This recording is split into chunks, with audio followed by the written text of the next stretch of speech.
Estoy aquí como siempre con mi querido doctor Pedro Azuara para hablar de temas que tienen que ver fundamentalmente con la pediatría y con los chamacos. Hoy está muy, por el momento que estamos viviendo en el año, está muy de moda la faringitis, ¿no? Que es tiene diferentes grados, y de esto obviamente platicarlo contigo en este momento resulta muy oportuno para muchas personas que tienen hijos que están pasándola por ahí. Y te saludo esta mañana. ¿Cómo estás, querido Pedro? Hola, ¿qué tal, tocayo? ¿Cómo estás? Buenos días al auditorio. Pues sí, efectivamente hoy vamos a hablar de un tema que está de moda. Digo, es una patología que justo en la época invernal y ahorita que se prolongó la influenza, es bien frecuente que los niños nos lleguen a consulta con faringitis. Fíjate que es importante este problema de salud, porque la mayoría de los papás piensan que faringitis y fiebre es igual a antibiótico. Y justamente no. En los niños entre el 80 y el 90% son problemas virales, y no es necesario darles ningún tipo de antibiótico. De hecho, pues ya habíamos tocado el tema de la resistencia a los antibióticos. Únicamente hay que darle medicinas que quiten la sintomatología de este dolor faríngeo, esta tos, este moco. Pero hay que identificar problemas de salud grave que pueden producir las faringitis, sobre todo las faringitis recurrentes. Por ejemplo, si un niño se enferma más de 6 veces en un año de faringitis, y faringitis graves que produzcan fiebre, que se corrobore o se sospeche que sea de origen por una bacteria y se le dé antibiótico, está indicado operarlos, quitarle las amígdalas, que es un órgano linfático que detiene las infecciones, pero que después de cierto tiempo, cierto uso, las provoca. Hay que quitarlas, porque provoca, es un foco de infección. Y sobre todo en los niños, a veces estas infecciones recurrentes tienen hipertrofia, que es el aumento anormal de las amígdalas, y cuando duermen obstruyen el paso de la vía aérea. Entonces en las noches tienen apnea del sueño, y esto a la larga puede producir problemas cardíacos graves. Entonces, todo niño que tenga faringitis recurrentes y ronque en las noches, o se levante muy cansado, o no duerma bien, a los papás les cueste mucho trabajo despertarlo, hay que llevarlo con un especialista para descartar esta apnea obstructiva del sueño, que es un problema grave de salud. Apnea es una respiración que no es incorrecta, ¿no? Sí, apnea, el término es literalmente deja de entrar aire al cuerpo por esta obstrucción mecánica, porque las amígdalas están muy grandes. Entonces, pues los niños se levantan muy cansados, no duermen bien, no llegan a un sueño profundo, y el sueño no es reparador, entonces se levantan cansados, de malas. Los papás nos explican por qué todo el tiempo está de mal humor, y una de las explicaciones o de las causas es justamente esta apnea obstructiva del sueño. Es muy común, sobre todo en esta época, que muchas personas ven que sus hijos están con esta problemática, y lo primero que van es, este punto que dice Pedro se me hace muy importante, van sobre el antibiótico cuando esto está siendo generado, en algunos casos, por virus. Entonces, el antibiótico es en contra de bacterias, los antivirales o retrovirales van en contra de los virus. Por eso se recomienda, por ejemplo, el Tamiflu cuando se tiene un tipo de influenza.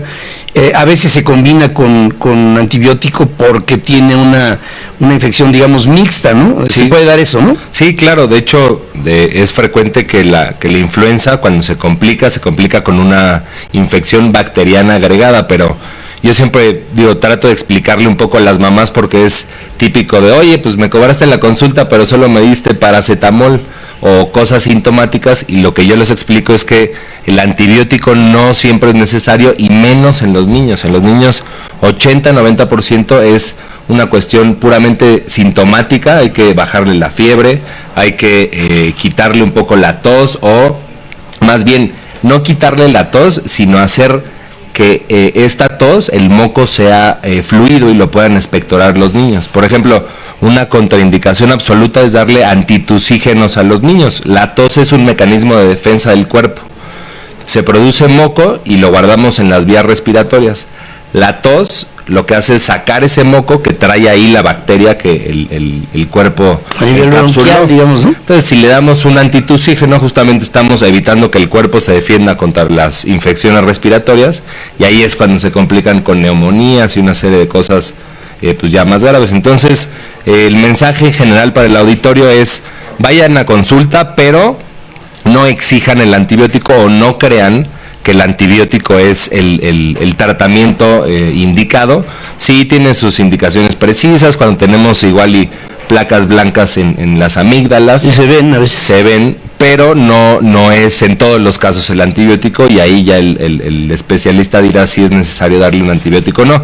Muchas veces, y desafortunadamente, pues a mí me pasa en la consulta, de hecho, pues pierdes pacientes porque las mamás modernas van con la idea justamente de faringitis, fiebre, igual antibiótico. Oye, les explicas, no, pues esto es por un virus, se le va a quitar en 3 días, le vamos a dar estos medicamentos para que mejore el niño, y literalmente dicen: si no me das el antibiótico, cambio de doctor. ¿Sí? Pero en tu principio ético no le vas a recomendar un antibiótico a un niño que no le hace falta. Sí, claro, o sea, ahí el trabajo más bien está en la información. Claro, en dar ese tipo de retroalimentación. Hay 2 complicaciones que veo graves en estos tiempos con estas faringitis. Una es la meningitis, posible meningitis. ¿Sí? ¿Se puede dar? Sí, se puede dar. De hecho, es un caso extremo. Es un caso extremo, sí, pero lo que pasa más frecuente son abscesos periamigdalinos o retrofaringios, que bueno, esto es una faringitis ya complicada por una bacteria. Estreptococos. Un estreptococo, un estafilococo, Haemophilus influenza también, que es una bacteria. Se complican con abscesos retrofaringios que obstruyen la vía aérea, y esto sí, pues es una indicación de una cirugía urgente. Uh-huh.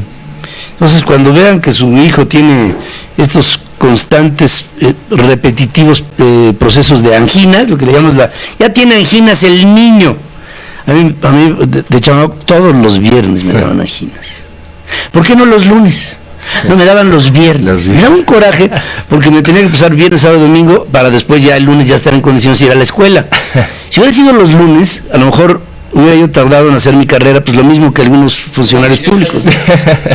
Pero no fue el ¿Sería presidente ahora? Borrego, tú hablas poco, pero dice que si me hubiera dado anginas los lunes, ahorita sería yo presidente de la República. Ahí está todo.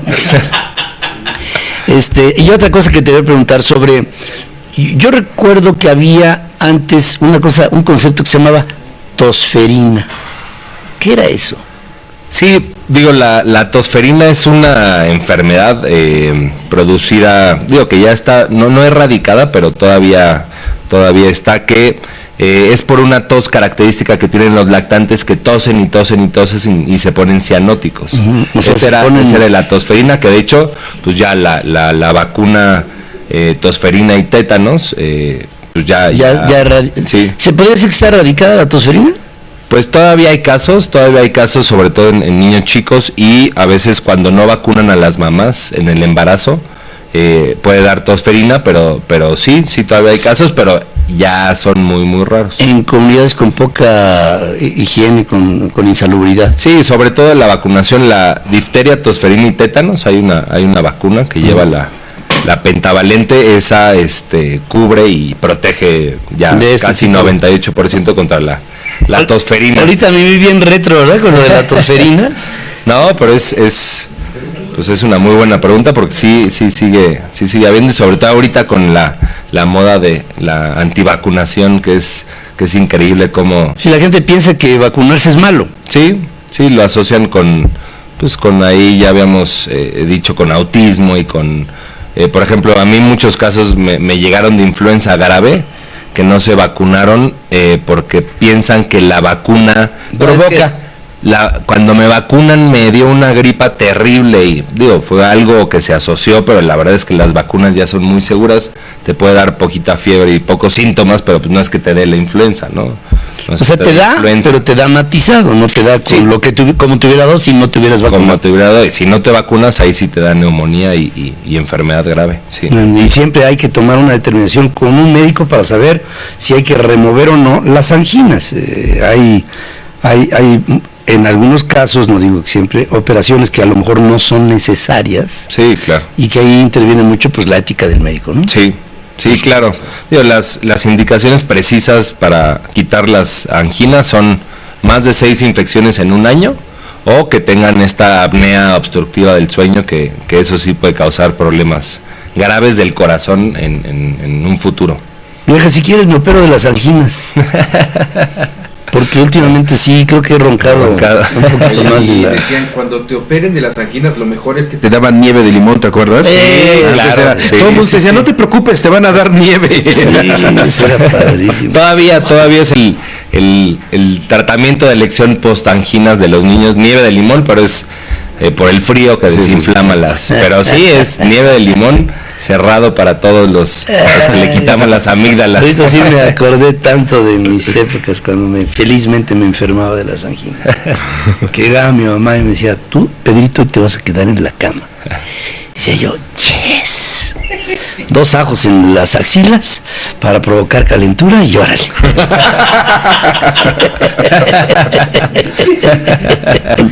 Gracias, querido Pedro. Ahí está Pedro Azuara Galdeano, ahí en las redes sociales, ahí pónganse en contacto con él.